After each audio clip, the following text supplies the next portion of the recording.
रात के 11 बजे थे। रवि देर तक ऑफिस में काम करके घर लौट रहा था। रास्ते में उसकी बाइक का पेट्रोल खत्म हो गया। पास में ही एक गली थी जिसे मृत्यु गली कहा जाता था। इस गली के बारे में कई डरावनी कहानियां सुनने को मिलती थीं। रवि ने सोचा, अगर इस गली से होकर जाऊं तो 10 मिनट में घर पहुंच जाऊंगा। गली में घुसते ही अजीब सन्नाटा छा गया। केवल उसके कदमों की आवाज गूंज रही थी। गली के बीचों बीच एक पुराना जर्जर मकान था। रवि ने उसकी ओर देखा तो एक खिड़की पर किसी का साया दिखाई दिया। वह रुक गया। दिल की धड़कन तेज हो गई। उसने ध्यान से देखा, लेकिन खिड़की खाली थी।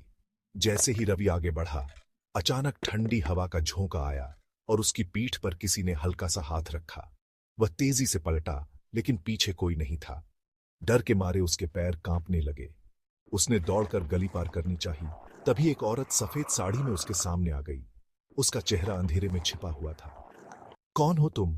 रवि ने कांपती आवाज में पूछा। औरत ने धीरे धीरे अपना चेहरा ऊपर उठाया। उसकी आंखें गहरी काली और खाली थीं। रवि चीख भी नहीं पाया। औरत ने अपनी लंबी उंगलियों से रवि की गर्दन पकड़ ली। सुबह जब लोग गली से गुजरे तो रवि की बाइक वहीं खड़ी थी, लेकिन रवि का कहीं कोई निशान नहीं था। कहते हैं, जो भी मृत्यु गली में जाता है वो कभी वापस नहीं लौटता। Subscribe to clips for you.